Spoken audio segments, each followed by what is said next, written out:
Hi குட்டீஸ், எல்லாரும் எப்படி இருக்கீங்க? நல்லா இருக்கீங்களா? ஸ்ரீ நீவி ஸ்டடீஸ்க்கு உங்களை அன்புடன் வரவேற்கிறேன்.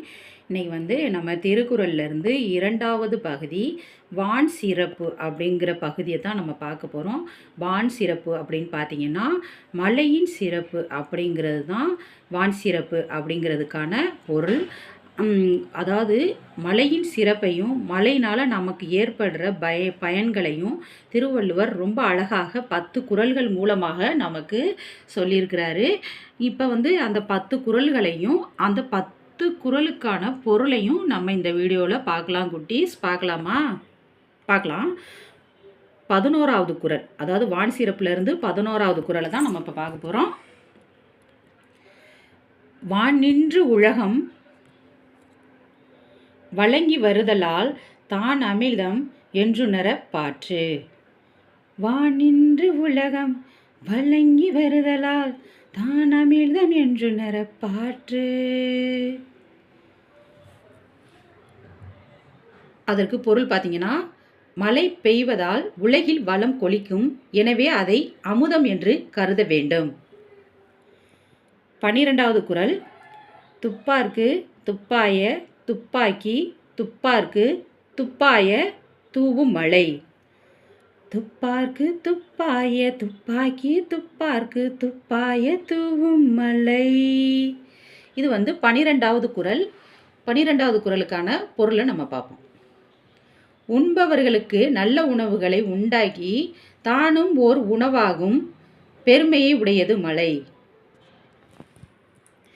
13வது குறள், விண் நின்று பொய்ப்பின் விரி நீர் வியனுலகத்து உள் நின்று உடற்றும் பசி. விண் நின்று பொய்ப்பின் விரி நீர் வியனுலகத்து உள் நின்று உடற்றும் பசி. மழை பெய்யாது போனால் இந்த உலகை சுற்றிலும் கடல் நீர் இருந்தும் மக்கள் பசியால் துன்பப்படுவார்கள். 14வது குறள், ஏரின் உளார் உழவர் புயலெனும் வாரி வளங்குன்றிக்கால். ஏரின் உலா உழவர் புயலென்னும் வாரி வளங்குன்றிக்கால். அதற்கான பொருளை நம்ம பார்ப்போம். மழை பெய்யாது போனால் உலகிற்கே பசியை போக்கும் உழவர்கள் நிலங்களை உழமாட்டார்கள். அடுத்து நம்ம பார்க்க போகிறது 15வது குறள்,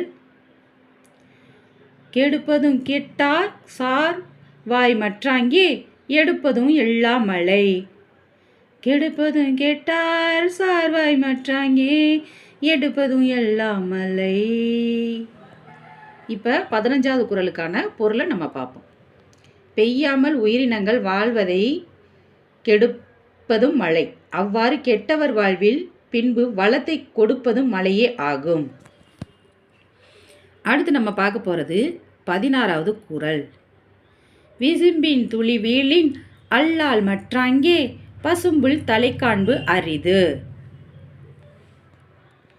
அதற்கான பொருளை பார்ப்போம்.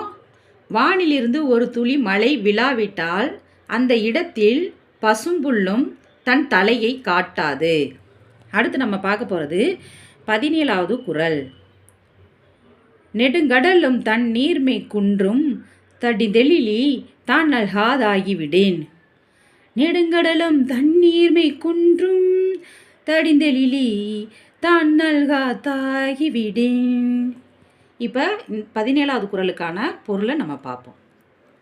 கடல் நீர் மேகமாகி மீண்டும் கடலின் மேல் மழையாய் பெய்யாவிட்டால் கடல் நீரின் வளமும் குறைந்து போகும்.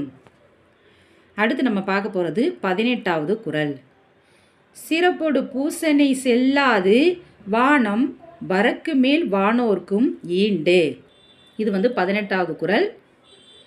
சிறப்போடு பூசனை செல்லாது வானம் வரக்கு மேல் வானோர்க்கும் ஈண்டு. குறளை பார்த்துட்டோம். குறளுக்கான பொருளை பார்ப்போம். மழை பெய்யாமல் பொய்த்து போகுமானால் தெய்வங்களுக்கு செய்யும் சிறப்புகளும் பூஜைகளும் நடைபெறாது. அடுத்து நம்ம பார்க்க போகிறது 19வது குறள், தானம் தவம் இரண்டும் தங்கா வியனுலகம் பானம் வழங்காதெனின். தானம் தவம் இரண்டும் தங்கா வியனுலகம் வானம் வழங்காதெனின். 19வது குறளுக்கான பொருளை பார்ப்போம். புவியில் மழை பெய்யவில்லை என்றால் யாரும் தானமும் செய்ய மாட்டார்கள், தவமும் செய்ய மாட்டார்கள். அடுத்து வந்து நம்ம 20வது குறளை நம்ம பார்ப்போம். நீர் இன்று அமையாது உலகினின் யார் யார்க்கும் வா நின்று அமையாது ஒழுக்கு. நீரின்று அமையாது உலகினின் யார் யார்க்கும் வா நின்று அமையாது ஒழுக்கு. இது வந்து 20வது குறள். இதற்கான பொருளை நம்ம பார்ப்போம். நீர் இல்லாமல் உலகம் அமைவதில்லை, மழை இல்லாமல் இங்கு ஒழுக்கமும் அமைவதில்லை அப்படின்னு திருவள்ளுவர் ரொம்ப அழகாக சொல்லியிருக்கிறாரு. வான் சிறப்பில் உள்ள 10 குறளையும் நம்ம பார்த்துருக்கோம். 10 குறளுக்கான பொருள்களையும் நம்ம இந்த வீடியோவில் பார்த்துருக்கோம். இந்த வீடியோ வந்து உங்களுக்கு பிடிச்சிருந்தால் லைக் பண்ணுங்கள், ஷேர் பண்ணுங்கள், சப்ஸ்கிரைப் பண்ணுங்கள். பாய் குட்டீஸ்.